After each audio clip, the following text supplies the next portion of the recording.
Welcome back. The Abu Dhabi Tennis Centre played host on Friday evening to round 3 of the Abu Dhabi Fighting Championship, boasting some of the best international and local fighters from the world of mixed martial arts, fighting for a life-changing purse of 1 million dirhams, as well as the bragging rights that come along with being crowned the first ever ADFC champion, were the imposing 6'11", 120 kilograms Marcos Santa Cruz Oliveira, facing Russian challenger Shamil Abdurrahimov. While highly favoured to take the title, Oliveira went down to the Russian in a first-round stoppage win, witnessed by the thousands of die-hard fans in attendance. Oliveira was finished by a ferocious series of blows after being slammed to the ground by the challenger, with the match being called by the referee after only 1 minute and 56 seconds. The undercard featured Auti Lohimov fighting Tatiana Van Polanen in the first ever ADFC female fight, with Van Polanen winning the bout after breaking her opponent's nose. Also featuring in the third round event was local Emirati fighter Ali Ahli, who won against his opponent in their tame 2-round encounter. In the beginning, I was very worried about the fight, but with time, I realised that with every step I take inside the ring, everything started being more clear, and until the very last stage, I knew the fight was mine and I was going to win it. Unfortunately, I cannot make my game works for that fight, but I hope on the next one I'm gonna do better and make this country proud of myself. I just won the fight against Auti Lohimov from Finland.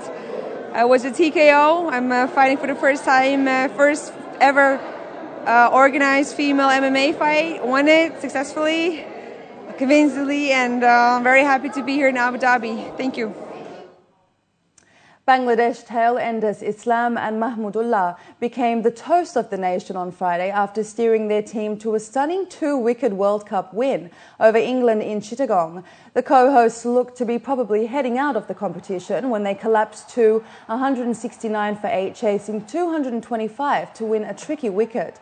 But Islam decided attack was the best way ahead, and he blasted 24 in as many balls to see his team over the line for the unlikeliest of wins. Earlier, Jonathan Trott top-scored for England with 67, backed up by Morgan 63, to help their side recover from a poor start in the Group B clash. England now need to win their final match against the West Indies to be sure of a quarter-final place, while Bangladesh next face the Netherlands on Monday.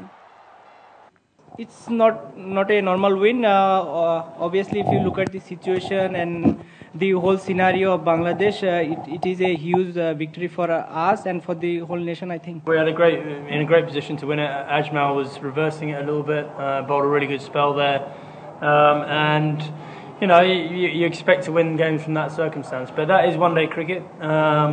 You know, fair play to the guys at the end there. They played very well and got Bangladesh over the line in an important game of cricket.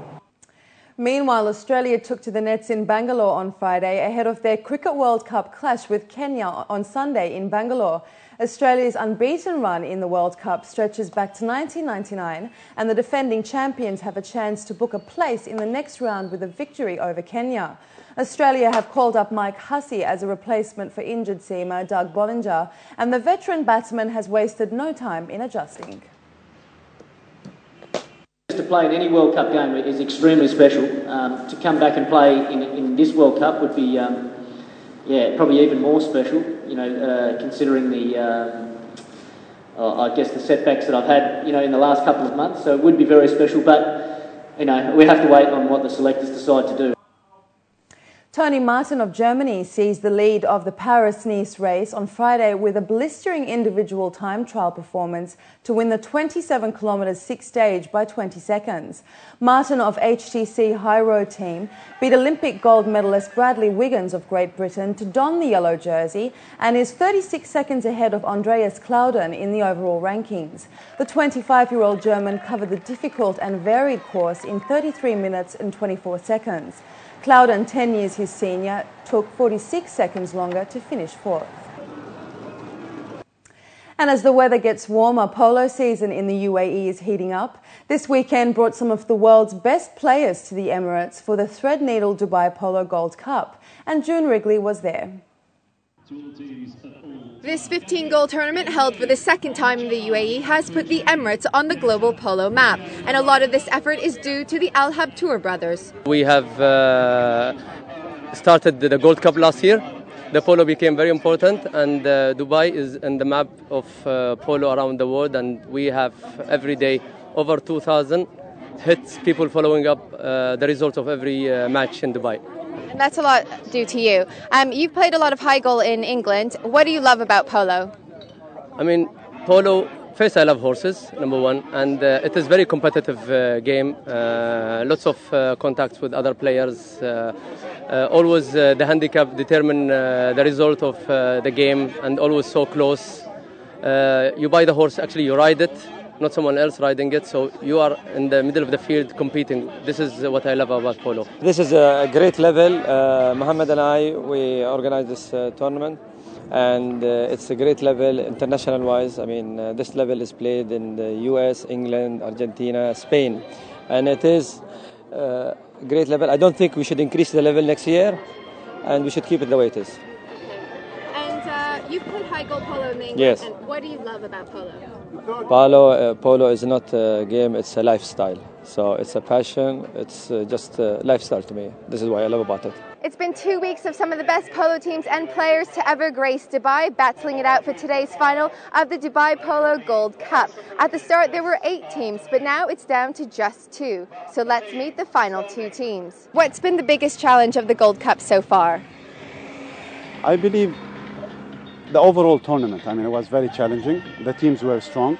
They were very, I would say, compatible in terms of the level of playing, technical playing, the horses, everything. I think what was challenging is the horses having, good horses that could keep up throughout the tournament. The tournament was very kind of tight in time in terms of time framework, but I think we managed to be in the final. And how are you feeling about the final today? Well, we're very confident. I think we played 4 games. I think we had consecutive wins in all these 4. And I think that's due to the team, which has been very much contributing to these victories. And hopefully we could have a good final for both teams. So I wish both lucks, for both teams. And the youngest team patron, Rashid bin Drai, tells us why he hopes his team will soar to victory. We call it Dubai Falcons because mainly we're based in Dubai. And the Falcons is like an idol of the UAE, It's been in the UAE for a long time. People, they go and do sports with their falcons and everything, hunting and everything. So it's a good, strong name. Yeah, it is a very strong name. And what have been the biggest challenges of the Gold Cup tournament so far? So far, it has been playing against Qantout because it was a very close match. We beat them just by 1 goal. And that was very, very challenging for me. And how do you feel about playing in the final today? I'm very nervous, yeah. And I hope we win today. Polo not only requires excellent horsemanship and hand-eye coordination, but also a level of fearlessness, as this sport is incredibly dangerous. Throughout the 4 checkers, Abu Dhabi and the Dubai Falcons went head-to-head, both teams playing their hearts out. It was an incredibly tight game throughout, but in the final few minutes, Abu Dhabi took the lead to win the tournament with the final score of 9-7.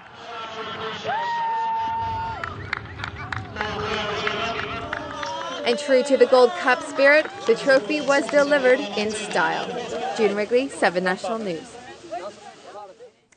Dubai Animal Rescue Centre, or DARC, recently opened its doors to the public to raise more awareness on animal welfare and rights, as well as funds for their care.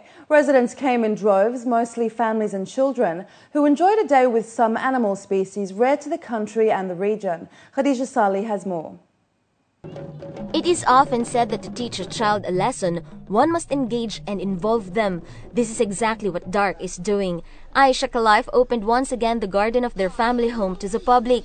This is in an effort to raise funds and awareness on exotic animals in general, and particularly those that have been rescued recently and are now residents at her home in Al Barsha.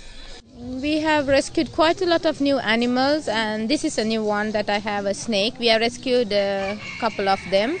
And also we have rescued monkeys and quite a lot of wildlife, all that are not supposed to be pets, but people have them as pets and then they realize how difficult it is to look after them. So yeah, it's been growing and the number is increasing by the day. Various members of the community, children and adults alike, came out to help raise more awareness and funds needed to maintain Dark as well as the animals' health and well-being. Volunteers sold a variety of items from animal photographs to accessories and photo souvenirs with a snake or a ferret. I want to help the animals and I like them. I don't want that they're, on the street they're living. I only want to help them. I think the challenge is just where it comes to awareness, and you should start with children first. Making them understand that animals are also, they also have feelings and they can get hurt. Parents toured around to visit the animal enclosures with their children in tow. Children marveled at the experience of getting up close and being able to interact with different animals such as birds, terrapins, and iguanas. According to residents, the experience was fun as well as educational for everyone. Well, definitely we teach them that animals need to be taken care of. And this is one of the most important things. I mean, the taking care of the animals teaches them responsibility. The community-wide event raised 17,000 dirhams in total, though more is needed for the upkeep of the animals, their food and medicines. While Dark is managing the animals well for the time being, they hope a generous sponsor will soon come forward to provide a much bigger land where the animals can enjoy more space. Khadija Sali, 7 National News. Celebrities from Bollywood, the Indian television industry and the music fraternity came together for the Indian Music Awards on Friday in the entertainment capital Mumbai. Music is an integral part of India's cinema, and Bollywood filmmakers were witnessed at the star-studded event. As per media reports, the awards ceremony witnessed Bollywood actress Katrina Kaif performing a Moulin Rouge-style dance, while actor Abhishek Bachchan grooved to popular songs selected by his fans from across the nation. The IMA Awards 2011 had received over 3,000 entries from the Indian music fraternity. Music brings me here, and I'm very happy that now the times have changed and they realize the power of music, that you have to ultimately celebrate music because whether it's film or folk or Sufi, music is the soul and it brings the harmony. With that, let's take a look at the local and international weather forecast for tomorrow.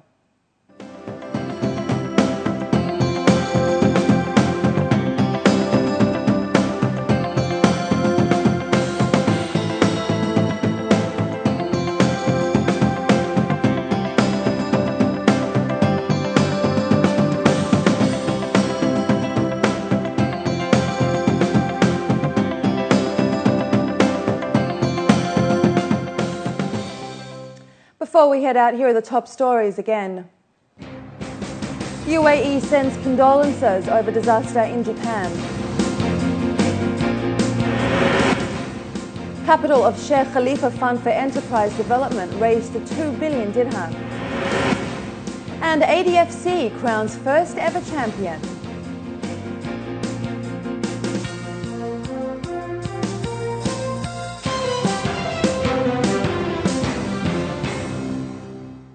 Well, that brings us to the end of the bulletin. As always, please feel free to get in touch with us at news@city7tv.com or by calling us on 04-367 2230, and do join our Facebook page. But from the entire news team, it's goodbye for now.